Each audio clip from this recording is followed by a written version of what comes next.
Bonjour et bon retour dans Super France. On est à notre dernière étape, 12e et dernière étape du Tour Super France. On est à Genève. On n'est même plus en France, on est en Suisse.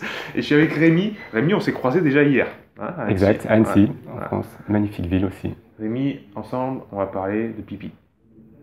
On va parler d'urine. Mais tu vas d'abord te présenter avant qu'on commence avec cette Très conversation volontiers, ouais. qui s'annonce fleurie, etc. Un petit Non. peu tabou. Dis-nous qui tu es et quel est le projet que tu vas nous présenter. Absolument. Alors, je suis Rémi Maire, j'ai 46 ans et je suis professeur de physique et de chimie, matière que tu apprécies, je suis sûr, dans une école en Suisse qui s'appelle l'école de culture générale Henri Dunant. Une école qui forme les élèves au métier de la santé, au métier de la communication, au métier des médias aussi, donc de la communication, comme j'ai D'accord. dit, et puis des arts. Hmm. Et le social également, il ne faut pas que j'oublie le social. Voilà. Super. Voilà. Donc on forme des élèves qui ont entre 14 et 20 ans. D'accord.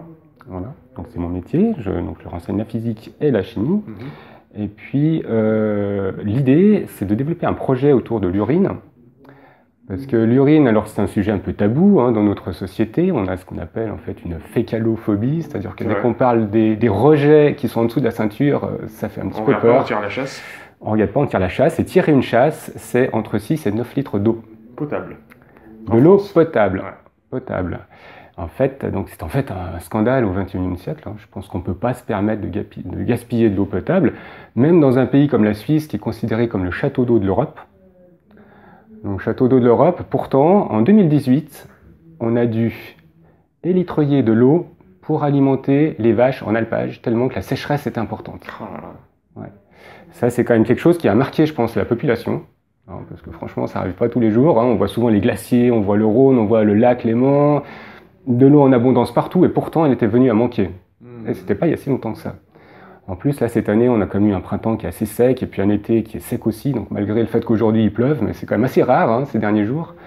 Donc il est temps, je pense, d'agir concrètement pour pouvoir préserver cette eau, qui est un bien vraiment précieux.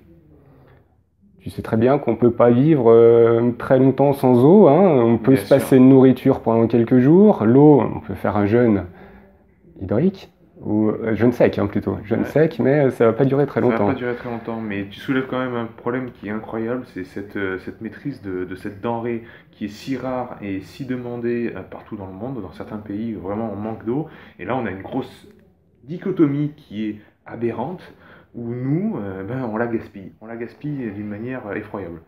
Et le problème, c'est qu'on la considère comme un déchet, alors Ouais. qu'en fait, c'est une ressource. Et donc là, je m'appuie beaucoup sur les travaux de Gunther et d'Idriss. Là, tu parles de l'urine, hein? Je parle de l'urine. Ouais, hein. ouais. Oui, excuse-moi. Ouais, je parle de l'urine, oui. Ouais. Qui finalement donc, est gaspillée en utilisant de l'eau potable, alors qu'en fait, ça pourrait être une ressource qu'on pourrait exploiter. Ouais. Donc l'idée, c'est d'agir en amont pour préserver l'eau potable, et puis d'utiliser l'urine en aval comme une ressource qu'on peut valoriser, et donc finalement rapporter de l'argent, créer de l'emploi. Super. Donc associer les deux en fait. D'accord. C'est mon idée. Quelle piste tu as pour la valoriser alors cette urine? Alors il y a plusieurs pistes. Il y en a une à laquelle j'avais pensé, puis une qui a été décrite par Gunther, donc auquel j'avais pas du tout pensé. La première chose, c'est que l'urine, c'est l'engrais le meilleur pour les plantes. En fait, l'urine, ça contient tous les nutriments dont a besoin de la plante, c'est-à-dire en fait l'azote, le potassium, le phosphore. Les nitrates aussi? Bah oui, alors en fait, les nitrates viennent à travers l'azote. D'accord. C'est-à-dire que les nitrates, ce sont des ions qui contiennent l'azote, en fait. Azoté, Voilà, sûr. les ions azotés. Et pour la petite histoire, en fait, le phosphore, il a été découvert à travers l'urine, puisque donc cette couleur jaune de l'urine intriguait un petit peu les alchimistes qui pensaient que c'était de l'or, hein, qu'il y avait une histoire d'or là-dedans. Et donc ils ont fait bouillir l'urine, ils l'ont fait bouillir. À la fin, il restait un produit qui était phosphorescent. D'où là vient le phosphore. D'accord. Et donc ça m'amène aussi sur un autre problème, celui donc du phosphore, donc qui est utilisé sous forme d'ion phosphate pour les engrais, donc nécessaire à la culture des plantes. Et ce phosphate actuellement, il est transformé par l'industrie chimique, donc sous forme d'engrais de synthèse, et il est extrait de mines qui sont disséminées surtout sur le Moyen-Orient, donc entre le Maroc et la Libye. Donc en fait, on va extraire une ressource qui est limitée et dont on va bientôt atteindre le pic. C'est-à-dire qu'on entend souvent parler du pic pétrolier, hein, tu sais qu'on a déjà passé en fait, en 2008 environ, donc avec la diminution de cette matière première qui est importante, le pétrole, pour nos sociétés, mais les phosphates on en parle très peu. Et pourtant s'il n'y a plus de phosphates, les cultures agricoles elles vont diminuer de rendement par entre 6 et 8 selon les spécialistes. Donc, il faut imaginer 6 à 8 fois moins de nourriture si on n'a pas accès au phosphate. Ça va poser des petits problèmes, a priori. Oui, eh bien, cette ressource, on l'a à notre disposition.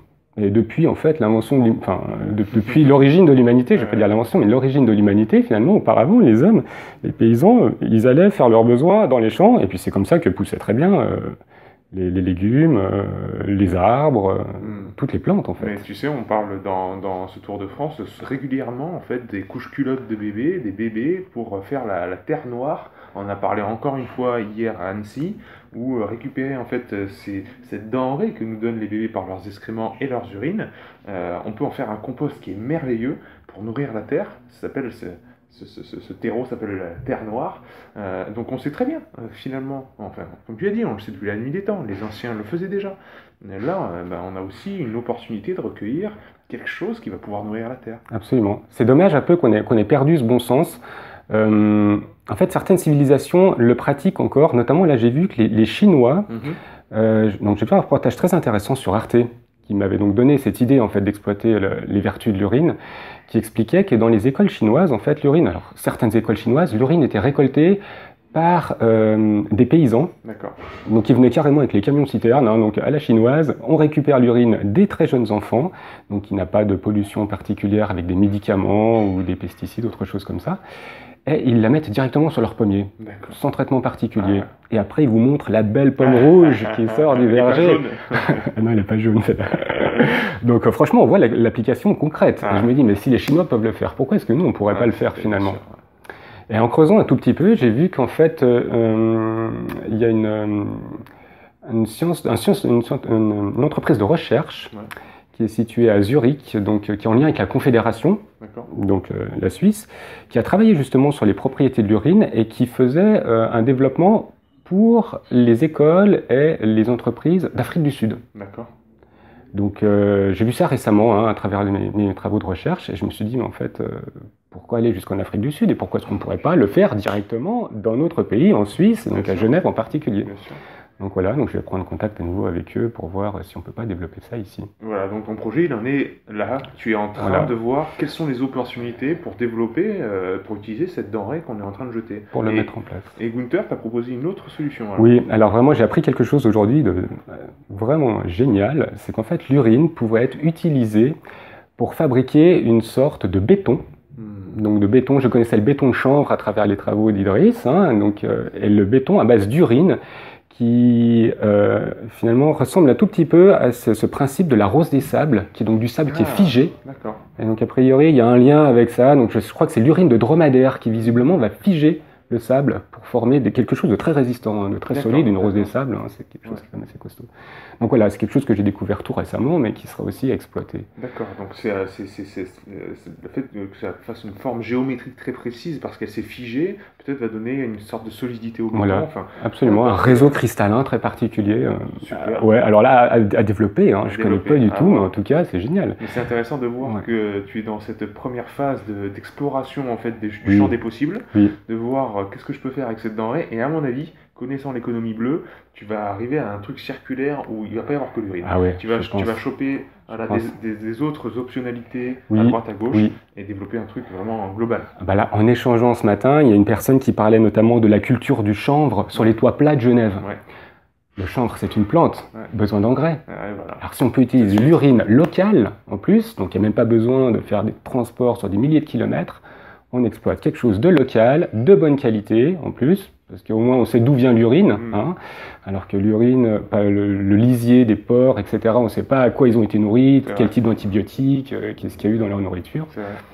Bon, c'est super. En plus, si tu as une culture de chanvre en plus, le béton, tu peux faire un mix des deux. Le béton de chanvre, bien sûr. Et puis hier, on a parlé du chanvre de long en large dans les conférences, etc. Une plante extraordinaire. On a des fibres longues, des fibres courtes, on peut en faire du textile, on peut en faire tout un tas de choses. On peut développer. Bien sûr, tu trouveras toujours un déchet, quelque chose qui n'est pas utilisé par l'homme de manière moderne et qui va pouvoir te donner une ressource en fait. Absolument. Une valeur. Donc, longue vie à ton projet. C'est super. Écoute, je te remercie. Et puis, en fait, ce qui me fait plaisir aussi, c'est de le développer, tu vois, dans un premier temps à l'intérieur d'une école. Puisque ça permet finalement de rendre les jeunes, les élèves actifs. Hein, donc eux vont voir concrètement qu'ils ont une action et qu'il est possible de faire des choses pour préserver leur environnement et le rendre meilleur. Et puis ils vont pas avoir de filtre, ils vont tout dire si ça marche ou ça marche pas. Ils vont pas arriver avec des a priori comme les adultes. Ils vont dire ah non ça, selon la conjoncture actuelle, ça va pas le faire, etc. Eux ils vont arriver et dire ah bah j'essaye. Et ils vont dire ah non ça c'est pas bien, ah non ça c'est super. Voilà, et c'est peut-être les meilleurs juges en fait. Absolument, ils ont un feedback rapide et puis après, ben voilà, pour la suite je pense que c'est bien parce que plus tard j'imaginais que si ça fonctionne bien, ils pourront le dire quand ils seront dans une entreprise ou quand ils seront même indépendants, mais pourquoi est-ce que moi ça je le mettrais pas en place? Attendez, j'ai vu que ça fonctionnait avant, plus besoin d'eau potable pour les toilettes. C'est ça. On fait différemment maintenant. Toilettes sèches, ou sinon toilettes sèches et je recueille mon urine à part. Voilà. Il y a plein de techniques, tout à fait. Puis c'est intéressant, c'est que ce sont des techniques qui peuvent être graduelles. Dans un premier temps, on récupère l'urine des garçons, j'y pensais parce que c'est plus facile, c'est séparé, on peut séparer facilement. Et puis après, dans un deuxième temps, l'urine des filles, et puis après, toilettes sèches, on sépare vraiment. Donc, génial. On dit que tu t'es lancé dans une aventure tu vas dérouler une pelote de laine. Mais déjà, tu vois, là déjà ce matin, j'ai vu en rencontrant les gens et puis en voyant plein d'autres projets, comme tu parlais du chanvre, après on parlait du béton, il y a plein de choses qui finalement sont liées. Et ce qui fait plaisir, c'est vraiment de voir que cette connexion, elle existe, elle n'est pas que comme ça dans les livres ou virtuelle en fait. Non, mais comme on dit à chaque étape et à chaque entrevue, c'est qu'il vous manquait de lien humain. C'est ça qu'on crée avec Super France. Il vous manquait juste de vous rencontrer. Et après, vous n'avez plus besoin de Super France. Vous avez besoin d'une inspiration peut-être, à un certain point de départ. Ce sera Gunther et Idriss. Mais après, c'est des acteurs locaux et nationaux, bien sûr. Bien sûr. C'est vraiment... Oui. Non, je t'en prie. Oui, moi je trouve ça génial en fait. Donc j'aimerais vraiment remercier à nouveau Idriss, Gunther, et puis toi Pierre aussi, qui était très inspirant, j'assure, parce que je suis tes vidéos depuis déjà un certain nombre d'années, donc ça me fait vraiment plaisir de vous avoir rencontrés, et puis de pouvoir en plus mettre en place un projet qui j'espère va pouvoir se réaliser. Plaisir partagé. Alors je termine toujours les interviews de la même manière. Oui. Si tu devais avoir des questions, des demandes de conseils que je fasse remonter à Idriss et Gunther, qu'est-ce que ce serait? Par rapport à l'urine peut-être, par rapport à ce que tu veux. Alors comment est-ce qu'on peut lever peut-être les blocages psychologiques, puisque je parlais de la fécalophobie, donc vis-à-vis des autorités ou vis-à-vis donc des personnes qui seront concernées pour la mise en place de ce projet. Voilà, donc comment lever ce type d'obstacle. Et puis après, c'est à peu près tout en fait. Pour l'instant, j'ai pas vraiment d'autres questions. C'est une très très bonne question. Je pense que Idriss, il nous parle de libérer notre cerveau. Absolument. Il va se régaler à te répondre. La question est lancée. Beaucoup d'intérêt. Rémi, merci encore. Merci à toi Pierre. Merci beaucoup pour tous tes travaux, tout ce que tu fais. C'est vraiment génial. Merci pour ce soutien et longue vie à ton projet. Je t'en prie. Merci. À bientôt. Bye bye.